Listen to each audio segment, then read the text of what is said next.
Welcome everybody.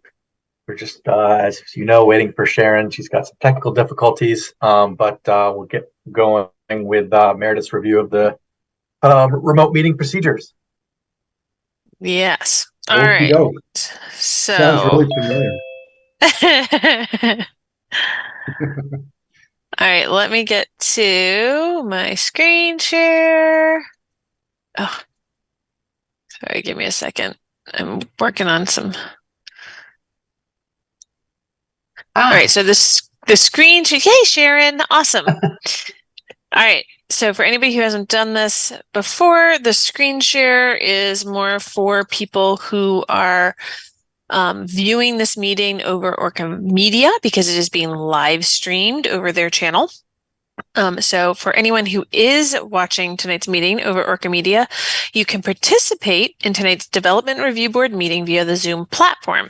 You can do this using a video option over your computer or smartphone by typing this link here into your web browser. And I will get a little notification that you want to get into the meeting, and I will let you in. And with that, you'll be able to see everything on your screen, as well as raise your hand and get called on and ask questions.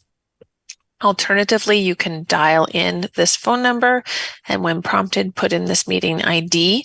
And again, I'll get a little notification that you want to come into the meeting, and I'll let you in. And with that one, you don't get the video option, but you still will be able to hear everything and talk to us. If you are trying to access the meeting and having problems, please email me at mcrandall@montpelier-vt.org. For those who are attending via Zoom, know that turning your video on is optional. Please, for everyone attending, keep your microphone on mute when you're not speaking. This will help reduce background noise. And know that the Zoom chat function should only be used for troubleshooting or logistics questions. If you have a question or comment about an actual agenda item, please raise your hand, either physically or by using the raise hand button on your toolbar, and then wait for the chair to call on you. And then once you are called on, please state your name. In the event the public is unable to access this meeting, it will be continued to a time and place certain. I would get notification of that via my email. And especially because the online access, the remote access is the only way to access this meeting. If there are members of the public who can't get in, we have to make sure that we continue to the meeting so that they have an opportunity to submit their comments. I will now hand the meeting back over to the chair. Great.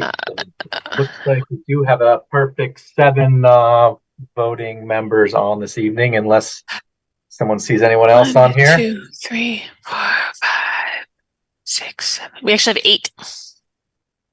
8. Yep. We have 8 because Jean's on as well. So Right. we just have to make sure we know. So unless somebody has a reason to recuse themselves from the application, Jean would be on to participate, but would not be voting when it comes to the actual application. Okay. Is that okay with members of the board for establishing that regular members of meeting and Jean is listening in as an alternate? Great. Sounds like everybody's on board. Sounds good. Kevin, just for smoothness here, we'll still accept that motion. We had another plan, but that makes it easier. Yeah, I'll withdraw. No, we still accept that motion. It'll make it smoother. Oh, okay, that's fine. Then my motion stands. You may want to. That'll have to be on the record, I think, because I don't think that was on the. That was before we actually started. Motion to move the elections to the end of this evening's meeting. I'd second that motion. Okay. Motion by Rob, I guess. Second by Sharon. All those in favor? All right. Alex, Kevin, Catherine, Sharon. Michael, how do you vote? Yes. Joe? Aye. Okay. We have the approved agenda, moving the elections to the end of this meeting. So new officers, we'll take effect at the next regular meeting of the DRB. Great. So on to comments from the chair. So yeah, just too many comments. I will not be at the next meeting of the DRB. I'll be out of the country. So that's my announcement. I don't know if there's any other news. I think we will, acknowledge that the regular annual elections of the DRB, were supposed to happen in August. We did not do that. We did not have that second meeting in August, and so those elections will be, this evening. We moved it to the end to ensure a smooth transition of, handoff. The new officers will take effect at the next regular meeting of the DRB. And with that being said, does board members have any questions on that? All right, great. We'll move to the 190 River Street application. And who is here to present on that application? My name's Chris Austin. I work with Grenier Engineering, and we're the consultant for Barrett Enterprises. And I have Kelly Barrett here with Barrett Enterprises. And if I can just introduce myself as well, I'm Brooke Dingledine with Belson Giacomo DeTora and McQueston, and I'm counsel assisting Mr. Barrett as well. Wonderful. So Mr. Austin and Mr. Barrett, anyone else plan on speaking on this application? We will acknowledge that it's been tradition we do not swear counsel in for testimony. Is that correct, Brooke? That would be appropriate. I won't be testifying as facts. I may just be assisting by providing a legal argument or to clarify some issues from the zoning ordinance if there are any questions. All right, thank you. So anyone other than Chris and Kelly to be sworn in and speaking on this application? No? Okay. Chris and Kelly, gonna raise your right hand and swear you in as a witness.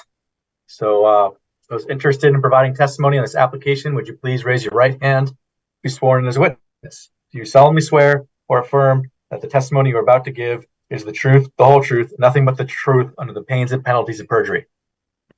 We do.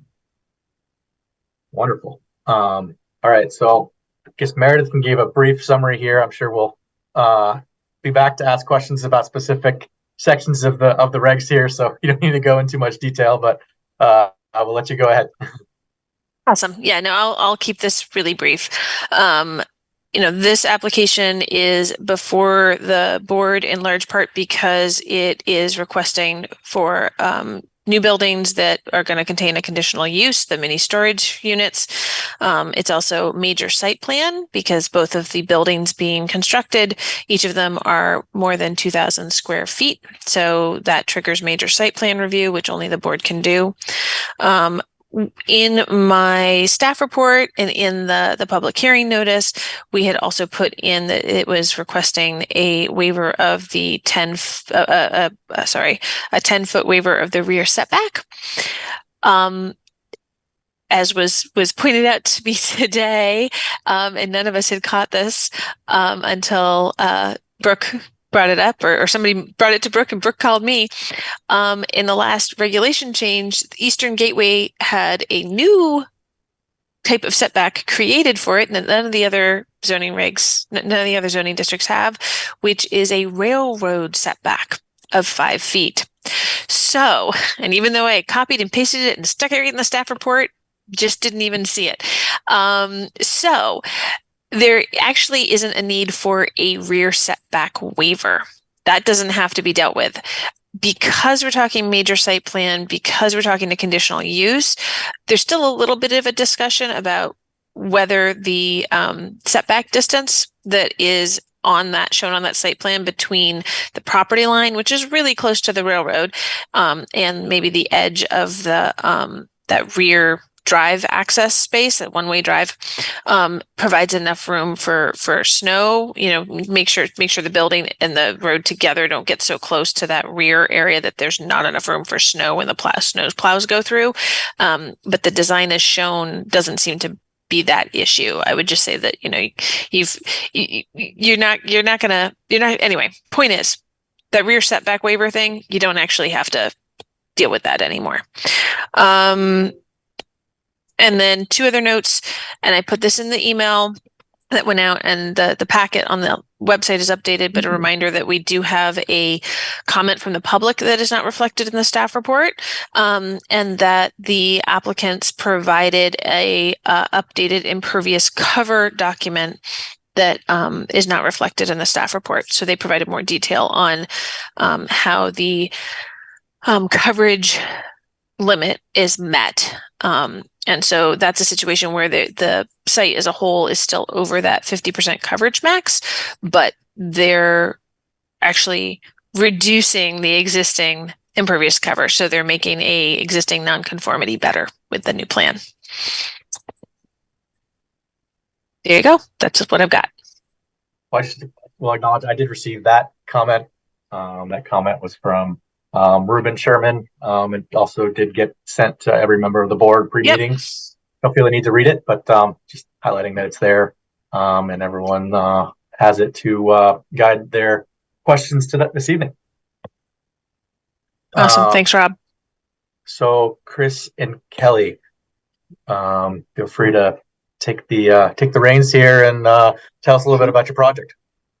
Yeah, so we have kind of just, I think probably everyone's sort of aware where this is, but 190 River Street is the old trading post building right along River Street being Route 2, and the aforementioned railroad that bisects this property. Barrett's actually owned 2 parcels here. To be clear, we are dealing with the southern parcel adjacent to River Street. They have a second parcel with other buildings and across the railroad tracks. The railroad is an owned strip, so there are 2 pieces of land. We're only involved on the southern portion here.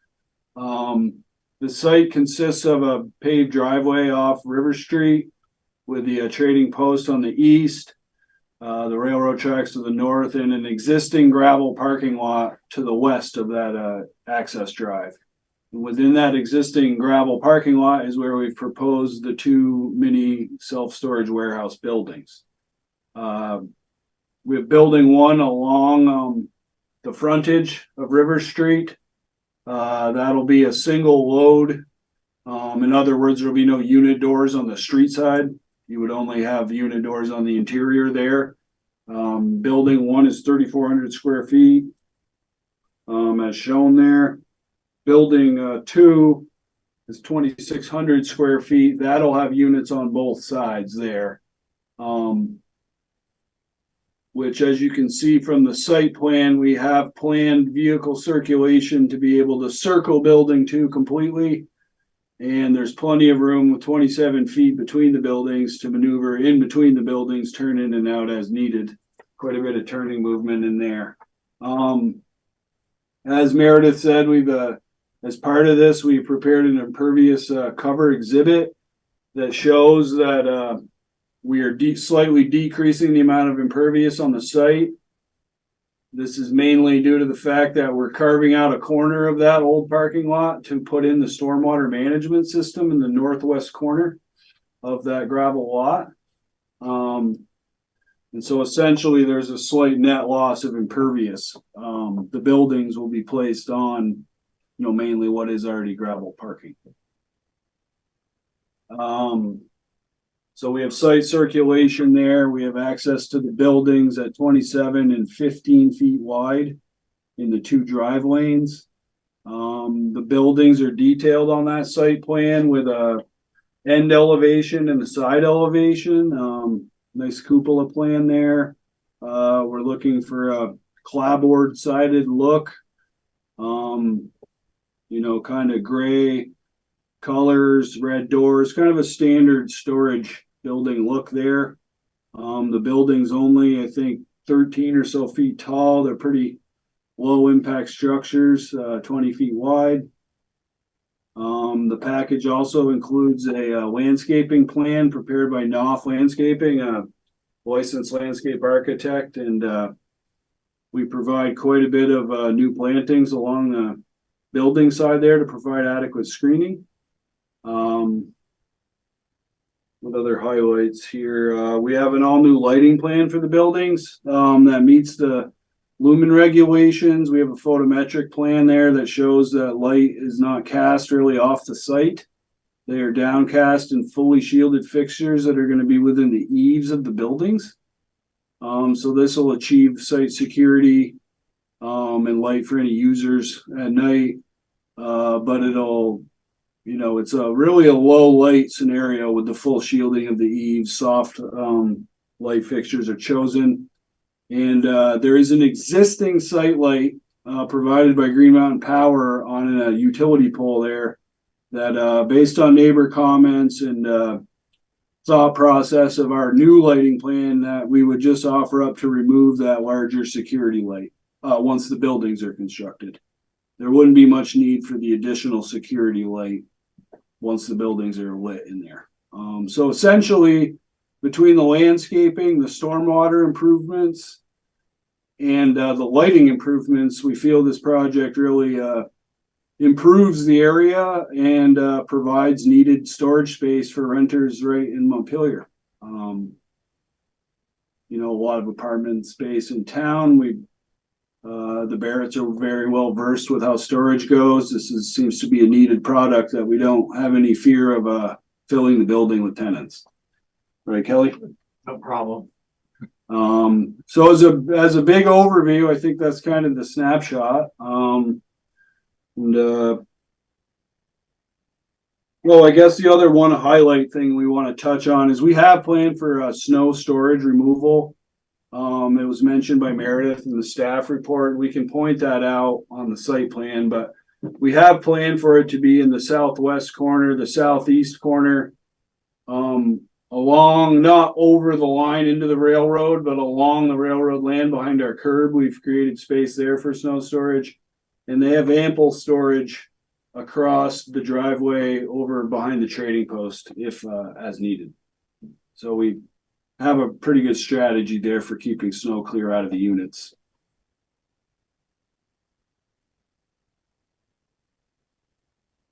A couple questions. Just since I've got your impervious sketch up here. As far as your stormwater practices and what you're proposing, that's only for the stuff that's like on this portion of the parcel that's being developed. Not proposing anything on the rest of the parcel. We are not. That's correct. This would be to manage the stormwater created by the redevelopment of the buildings within the gravel lot. That triggers the need for a state stormwater permit. As engineers, we would design some kind of drainage plan in any case, but yeah, we're required by the state to have a stormwater management system due to redevelopment of that gravel lot with the buildings. So I had a question about the existing development as it is today. Are any of the buildings existing buildings impacted? Are they, either through modification or tear down? No, there's no proposed change to any other buildings. And the only building on this parcel is the trading post. The other buildings across the railroad are separate item, but yeah, no removals proposed. Okay.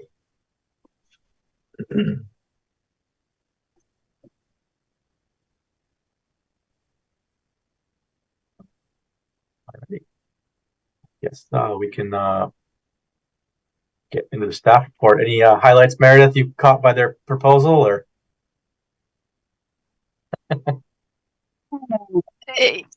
Yeah, it's the board needs to, it's sort of summarized there at the end of the staff report, the key items that the board needs to deal with. There's determinations that I'm just not allowed to make because I'm the zoning administrator. So that's the conditional use. There's a couple of questions in here about, we can skip the setback stuff. So that's great. there were some questions about just whether or not certain landscaping items are met. But I think you're going to have to go through the staff report. There's not, Yeah. because there's a lot of individual little items that the board has to make clear determinations on, or at least make sure they have enough information to make those determinations. Yes.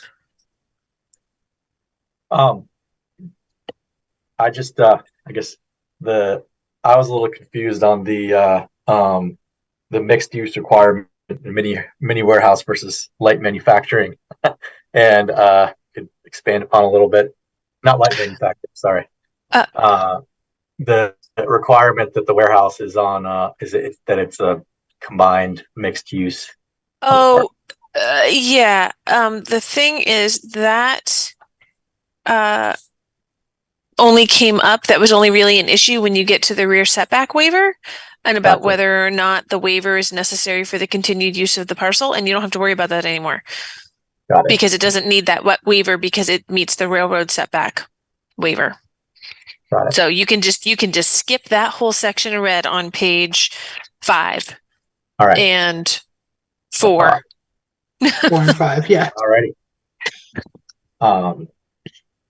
So that brings us for the staff report review to start on the bottom of page 5, because you're still looking at the side yard setback. Is that correct, Meredith? No. Nope, They're that's all fine. rear. That's all the rear setback. So again, yeah, skip over 5, skip over 6. Actually, sorry, 6 is where you have the coverage. Yeah. Right. So we didn't have that coverage information. As long as the board is happy with the reduced coverage amount, right? It still doesn't meet the 50% standard or whatever. What's the standard? Yeah, 50%. It's still going to cover more than 50% of the parcel with impervious, but it's going to be less than it is now. So as long as the board is okay with that, that's the only outstanding dimensional issue. So that seems good. It seems like an improvement, and we could just roll with that. Would be my take.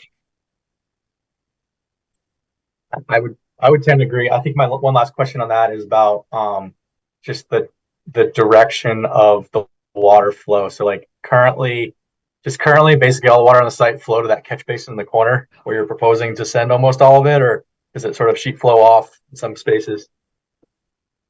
I think it's a combination there of sheet flow, but yeah, as part of the site design here, it's a pretty flat site, so you don't see a lot of contour lines, but we have directional arrows with high points, elevations listed, and drainage.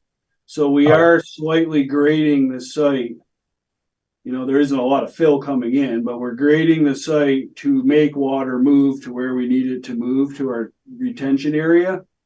And if you look at that, we have it split because it's hard to sheet flow all of it in one place. So we actually wrap it around a swale on the north side that hits the curb that we've proposed to install. Water will ride that curb and be graded to get into the stormwater area. And in the center aisle, you see there we have a majority of it draining straight to it. So that'll be graded parking lot, minor grading, you're in a parking lot, but it'll be shimmed to drain to that stormwater catchment area. If I might ask a question relative to stormwater, how did the site, the existing site, perform during the July floods? Did you see any flooding, Kelly? There was no flooding anywhere Okay. on any of the property. So it was sheeting some water fairly efficiently. I mean, you might have had a small ponding in there when it the heaviest rain, or not even. Okay. Not even. There was no major infringement then, or The only place, Kevin, where there was a problem was the culvert over by Vivian's house had overflowed and ran the road towards our entrance and towards the car wash, but it just flowed right down the driveway. it flowed right. So it did. Yeah, I mean, I didn't notice any major, I didn't notice any change from the post event. So I just wanted to check that with you. Yeah, we lucked out. There was. Yeah.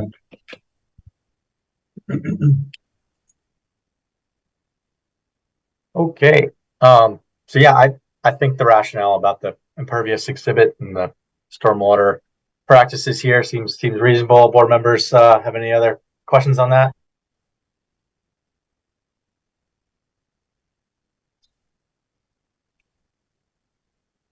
And just, I guess the next part of that is that I guess, you will get a state stormwater permit, I guess, and then Public Works will do their final review of this, unless they've already completed that. I believe they said they had no comments. I don't know if they do a further review, Meredith, but yeah, okay. No. I mean, it's because you're not tapping into the city's system. They're not going to really have anything about the stormwater. But we are required to get a state stormwater discharge permit, so we will be doing once we receive, this approval. Yeah, and then I mean, once you get that, you can always just send it to us, and we'll send it in, put it into our files with the permit file, just so it's easy for people to find it. Although those files are going to end up being electronic, we're not going to be keeping lots of paper files anymore. Yep, those are all by the state rules. They're required to be recorded in the land records as well. But we'll forward a copy to zoning. Yeah. Okay. Sounds good. So we're moving down to I guess we're on page 8, access and circulation, at the site. I think that we can use some judgment here, but it'd be worth, I guess, having a little bit of discussion about the parking. You had mentioned in your testimony about the turning radiuses and the width of the paths and whatnot, and that all seems to make sense. I think the board does have a sort of a decision to make to whether the proposed use requires parking or not, and I think that staff made a pretty good comment about more of a loading for these units is what the requirement is, and not parking any cars for an extended period of time. I think that's correctly stated in that staff comment. Basically, the Barretts wouldn't allow any long-term parking because that would just gum up works. So there is no real long-term parking required for the use. It is a area outside your unit, just needs to be provided access to get your door open. You park there for the amount of time you lift your stuff and you leave. So it is more of a load unload zone, and the Barretts have many of these sites in central Vermont. My company's actually done the engineering and permitting on quite a number of them as well. He's retired now, but the former principal of my firm built a bunch of these sites here in Waterbury and Middlesex that the Barretts now own. So we have quite a bit of experience on these site layouts and not causing problems and getting people in and out efficiently. A lot of these facilities have a 22 to 24 foot double drive lane in between. So we feel like we've squeezed out a few extra feet on this one at 27 in between the eaves. And that's for where you have access to build the units on each side. And then our drive lane on the north side along the railroad side, we're only accessing, one side of that building. That's a 15-foot wide lane there to the eave, which is plenty sufficient to, fit a car in. A car can go by. If people have their U-Haul trucks that they rent, they drive up next to their unit, and there's always room to drive by them. I have 30 or 40 of these units right here at my office property. I've been here 25 years. I've never seen a person argue about not being able to get their unit or being blocked off, or there's a traffic problem. So we're highly confident in the site circulation design here based on experience, and just those kind of measurements fit vehicles very efficiently. Great. Are these units when folks permitted to store cars there if they wanted to? Is that any of them big enough for that, or is that not something that happens? Yeah, I believe that is possible. Yep. A unit's often basically planned out at 10 feet wide, which is wide enough for any vehicles. And building one, for instance, will have a 20-foot depth because that's a single load building. So, yeah, I mean, vehicle storage could take place.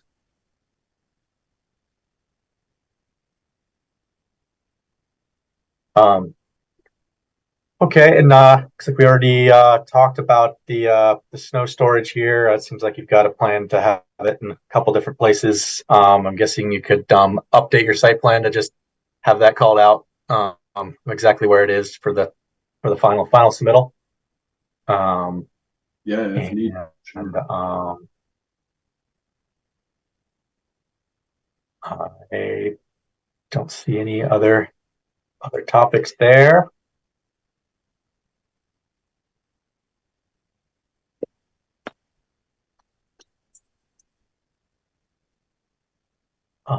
So we talked some about, well, you talked some about a landscaping plan. Can we just pull that up real quick and just take a look at what's proposed? Yeah, I can do it. Let me just scroll to the right one so that when I pop it up, I'm not making everybody dizzy.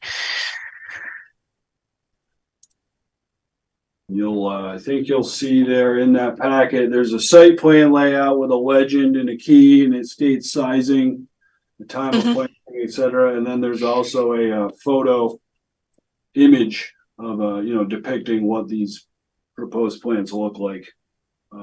Yeah. At maturity, anyway. Yep. So this is the oh goodness. Hard to read the little one and still be able to show everybody the pictures. But this is your biggest tree. What is that? The maple? That's the I think oak. there's one oak. Yep. Sorry. One, Yep, the swamp white oak. Yep, And then you've got the smaller medium trees here, then filled in with some arborvitae, I think, was these. Correct. So it's a mix of deciduous and evergreen to create, a year-round screen there. Those are all salt tolerant as well. Since we're near the highway and such, that always needs to be planned. And then there's the section of shrubbery planting there. Yep, the hatch marked area. Yeah. So you essentially, from the street view, will have nice flowering and colorful shrubbery. Then you'll have the street trees behind it that then screen that first building. And keep in mind that first building doesn't have any loading or doors on the street side. So essentially, the first building also helps screen, along with the landscaping, activities going on, at people's units within the site.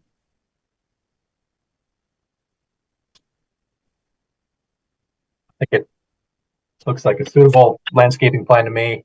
There's a note here about probably due to the age of it, but there's maybe some non-conformity on the existing parcel, but that doesn't have a concern to me. I think that it looks like you've gone above and beyond here as far as creating some good screening. I think that looks good.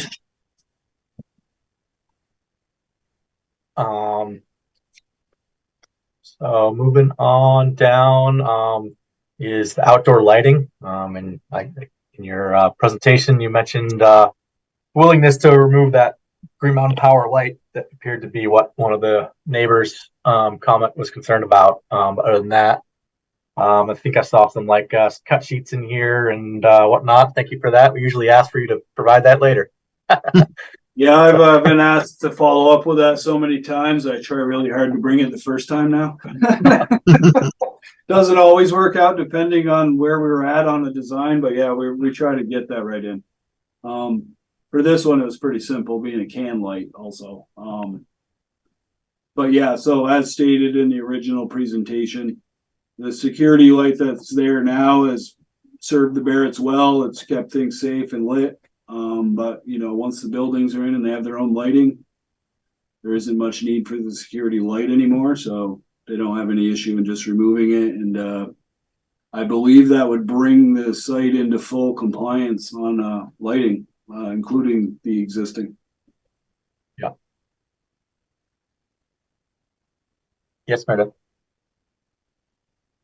Just as I'm keeping track of things here for at the end, is that removal of that existing security light something that the board wants to have as a condition of approval? Or is it just something that the applicant is attesting to and a finding of fact?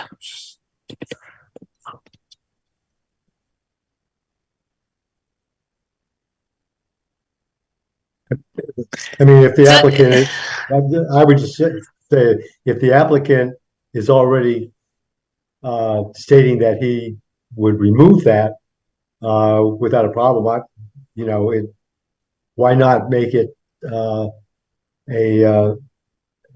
condition? I agree with That Kevin. would I mean, it would keep the neighbor happy. And then there's documentation. So yeah. Great. No, just making sure so that we can all make sure we're tallied up at the end when we get to the motion. Yep. Thank you. Meredith, if I could just suggest that if the condition can indicate the removal post-construction so that the new lighting, pardon me, the new lighting is there and operating before the removal. Yeah, exactly. Terrific. Yep. So noted.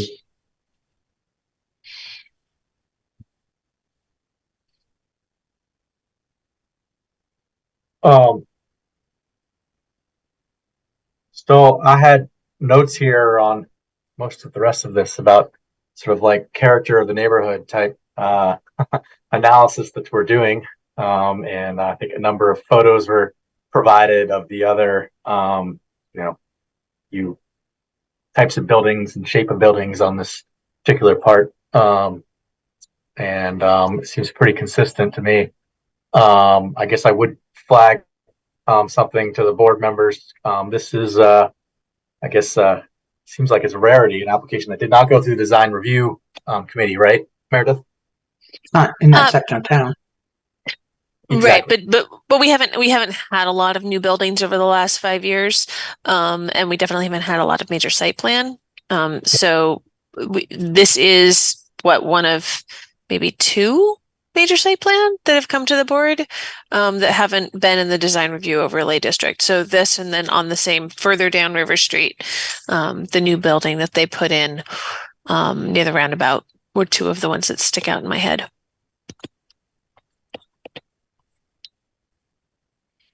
It seems like what they're proposing for buildings looks very much like what is in the neighborhoods there. And the screening also seems like it's going to be a definite boon to the area. And it's not in a design review catchment area, is it? Right? Yeah.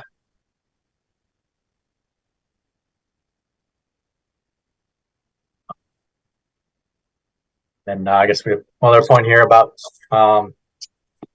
utilities on the site and other city services, and how much power do these units have? Probably not much.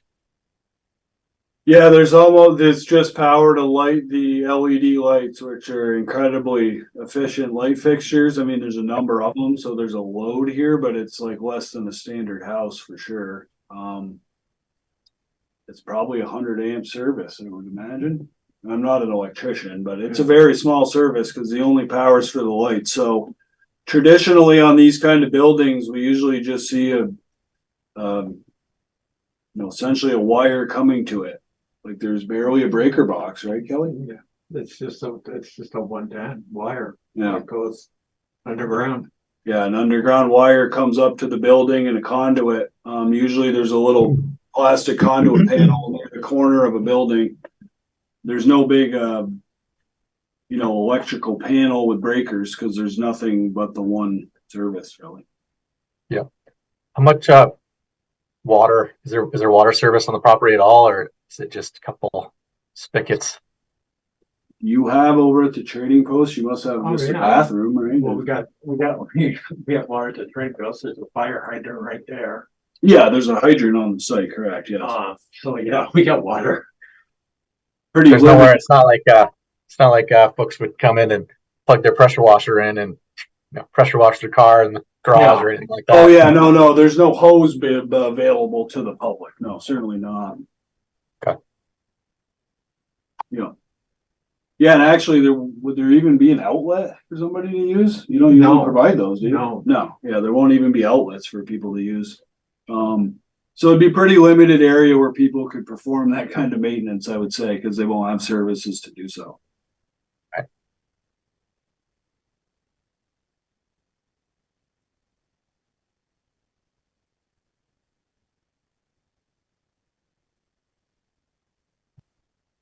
Moving right along here.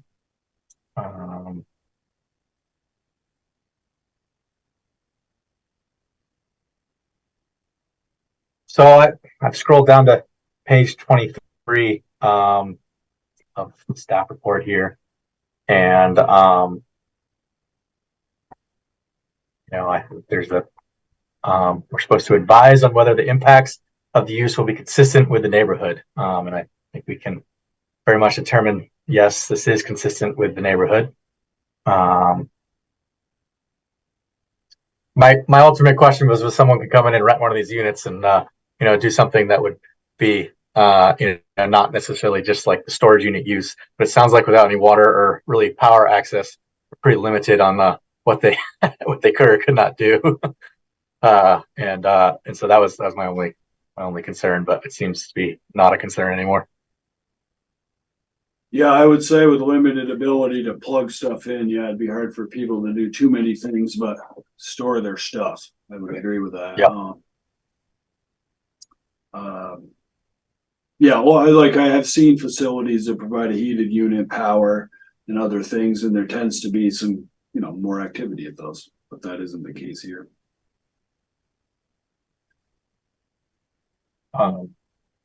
Okay. So I think we're down to the final sort of like summary here of our key points. What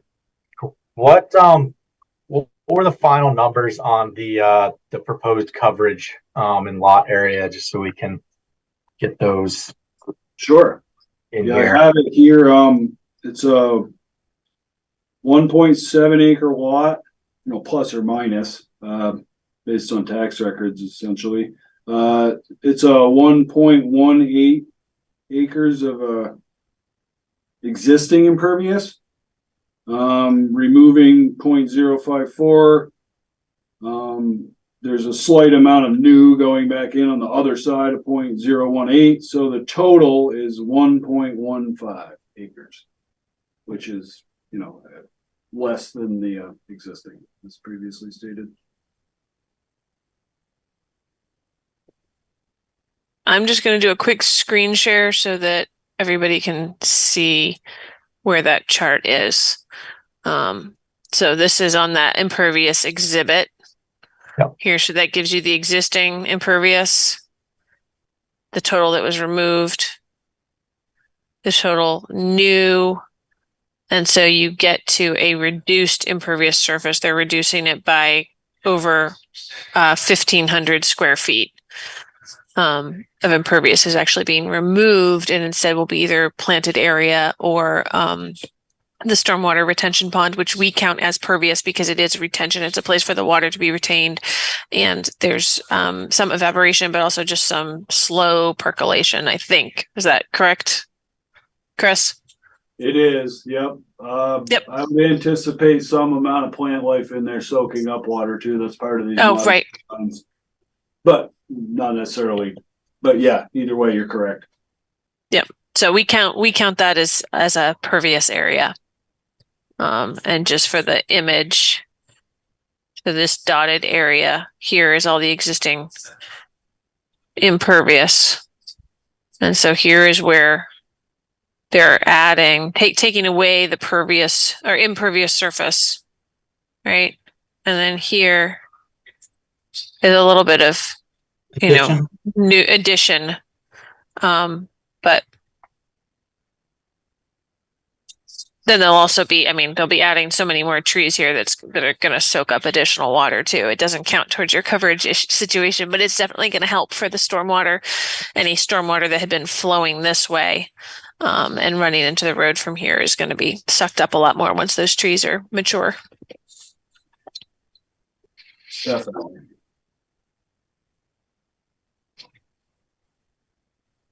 We also have a treatment practice that doesn't exist on site and being proposed, which I think is a important part here. So as far as setbacks go, we're avoiding that due to discovery of another section of the regs. As far as parking goes, I think we discussed that. Don't see any issues or needs for anything other than really loading unloading zones. Seems like there's a willingness for us to condition to have the pole light removed after construction is complete. And as far as the ability to satisfy design and compatibility requirements, we talked some about the neighborhood. These buildings are short, building height issues here. Then as far as conditional use goes, I think we've satisfied that, unless board members have any other concerns there.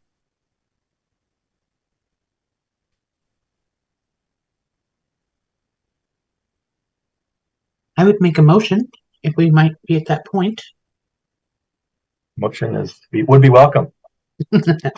Motion to grant the request for conditional use and major site plan approval for the construction of 2 mini storage warehouses at 190 River Street as presented in application Z-2023-0097 and supporting supplemental materials with the condition of removing the utility pole light after construction has been completed. Good. I'll second that. Motion by Sharon, second by Kevin for approval of the application with conditions. And I guess we can. Is there any discussion on the motion? Seeing none, we'll move into a roll call vote. Catherine, how do you vote? Yes. Kevin? Yes. Sharon? Yes. Alex?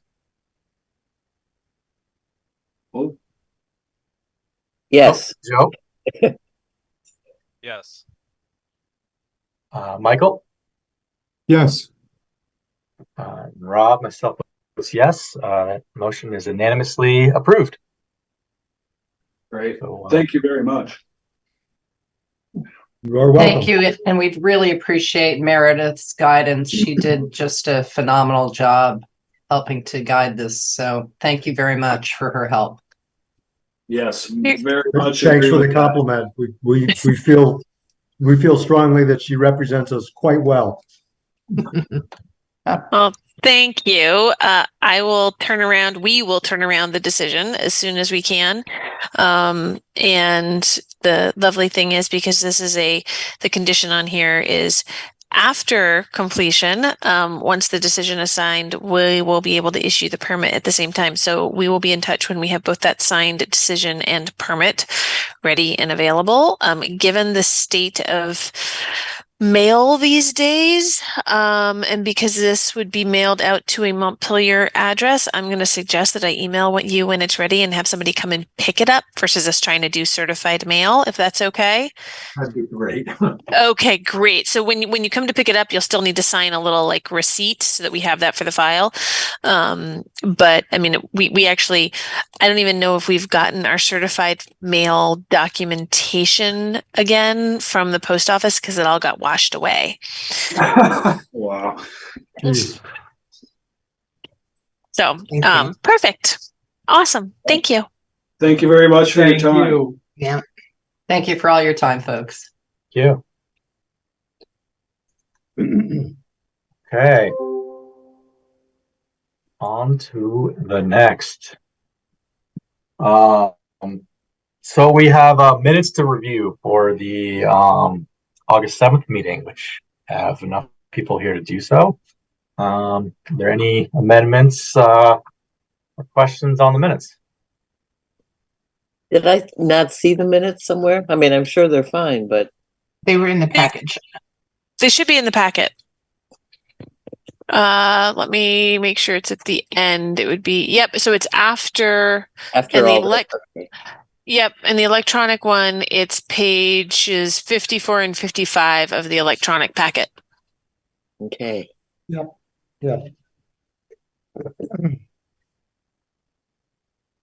I make a motion to approve the minutes of August 7th. Second, By Sharon, second by Catherine. Okay, all those in favor of approving the minutes? Aye. aye. Aye. Didn't hear from Kevin. He wasn't here? I wasn't here. Yep, he wasn't there. Alrighty, perfect. That moves us to our next order of business that got moved to the end of the meeting, which is the annual elections of chair and vice chair. And I guess I'll say that I am excited of the prospect of playing some musical chairs here. And I would. Rob, are you willing and able to serve another year term? I would gladly accept a nomination as for the vice chair position. For the vice chair. And Sharon, how are you feeling about all of this? I'm enjoying it. Sounds like, well, I don't want to preclude all discussion, so I'll just be quiet for a minute.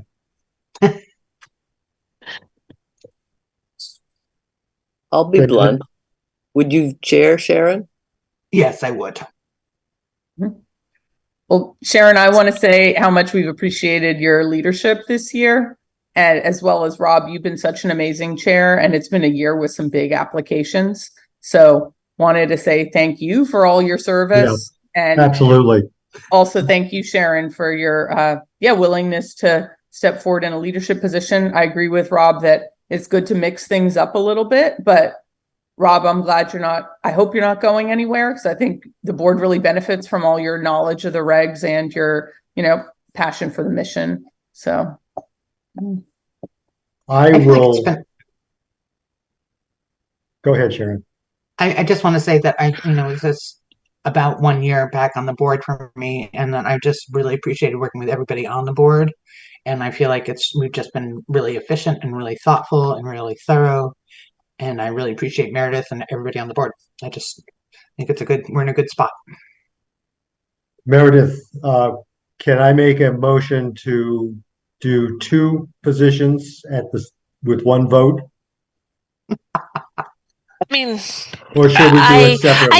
I think you should probably do it separately. Okay. Really, we should do the one and then the other. So that being said, I would with enthusiasm nominate Sharon Allen to be the chair of the DRB for the next 11 months.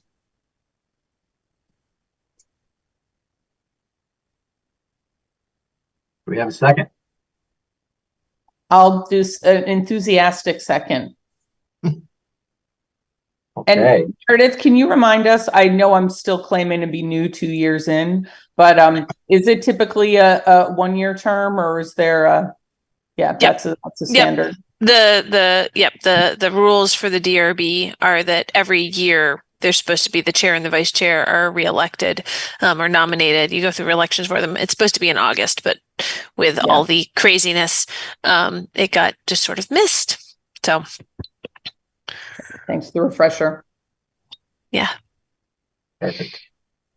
So we have a motion on the table to elect Sharon as the chair of the DRB, effective the next regular meeting. And how does Alex vote? Yes. Catherine? Yes. Joe? Yes. Kevin? Yes. Michael? Yes. Rob, myself votes yes. And we can have, yeah, we can have Jean vote too, because I don't think it hurts. Jean, how do you vote? Sharon is probably recusing herself. Yes. You don't have to. Wonderful. Okay, well, True. congratulations, Sharon. I really appreciate you stepping up to it, and I'll be there for you. I will make another motion to elect Rob Goodwin for the next year as the vice chair of the DRB. I'll second. And Sharon, you get to run this one. Okay. You said effective next meeting, didn't It you, is Rob? effective next, yeah. It only makes sense if the vice chair Well, fields the motion. So So maybe we'll do a roll call vote. Michael, how do you vote? Yes. Jean? yes. Let me see. Alex? Yes. Catherine? Yes. And I vote yes. Kevin? Yes. Is that everybody? I don't I have think all of so. them on. Yeah, I think And vote Rob, yes. thank you, Joe. I'm sorry. Yep, gotcha. Oh, Joe. I'm sorry, Joe. Yeah. Okay. How do you vote, Joe? I vote yes. Great. That makes it unanimous. And Rob, you accept, right? I absolutely accept, and I just want to thank everyone for bearing with me, especially the folks that stepped up to chair when we had multiple recusals and on some very big applications. And I think what's really great, I think different from definitely when I joined the board and a couple of years in, we have I think a very diverse group of skilled people on this board, and which is like one of my reasons why it's easy. I think that it's important that we don't get in a position where there's no one to step up and carry the torch. And I think that we can all sort of share in the leadership responsibilities here. We kind of do the city a solid and keep things smooth and hopefully make Meredith's job easier. But I think she's just gonna do amazing work regardless. And Yeah, I think so. That's true. Yeah. Well, I just want to commend everybody on the board for the hard work you put in. It's not an easy job, and there are times when it is downright very frustrating, but we always seem to pull through. And I particularly want to extend a congratulations to Sharon and to Rob for stepping up for another year of rather intense work for the board.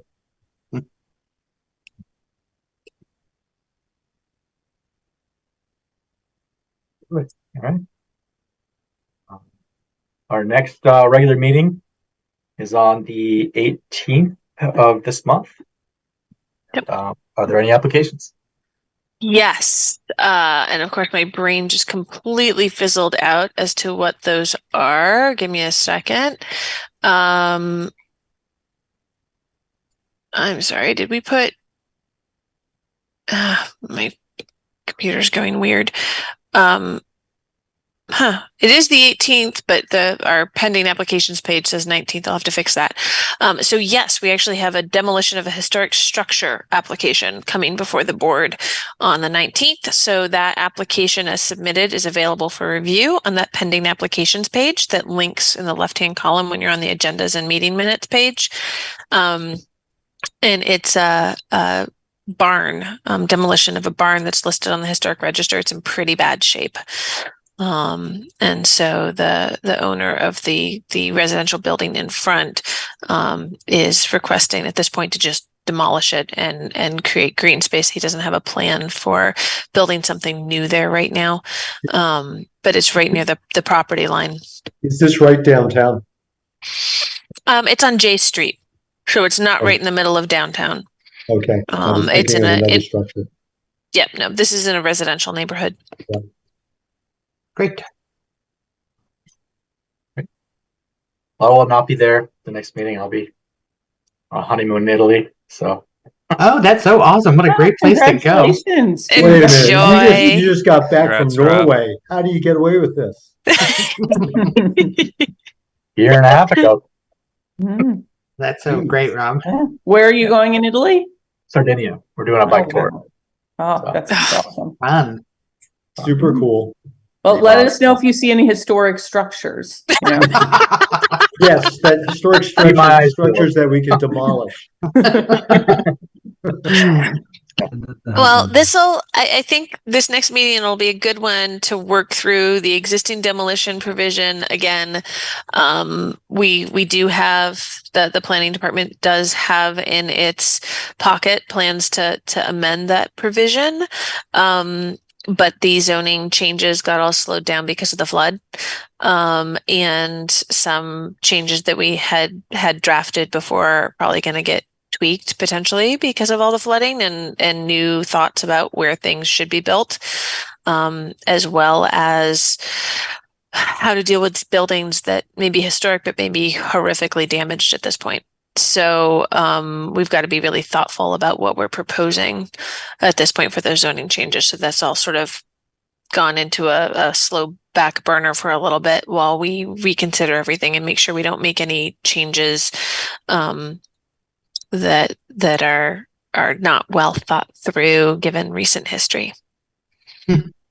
Yeah, recent history really kind of showed us that a bunch of things we never wanted to know about. It's 500-year floods happening every year. Oh, bad. Yeah. Well, we've got the planning commission is getting ready to pick up that baton again on all of their potential tweaks to the zoning regulations. So I will keep you as informed on that as I can, and try and make sure that I let you all know when planning commission is having hearings on those, when there's drafts available so that you can take a look at those. Because if any of you spot things that just don't seem like they could actually be administered, be applied in real life, that'll be important to know. And several of you have different kinds of experience and different perspectives to bring to those kinds of discussions. So please feel free to get involved in those conversations as your individual selves. Well, I'll accept the motion to adjourn. Everyone stay cool out there. Summer finally came. So motion moved, to adjourn. Rob. I think you had 4. Yeah. All those in favor of adjournment, say hi. Bye. Aye. Wonderful. Y'all have a good night. Good night. Right. Bye, guys. You too.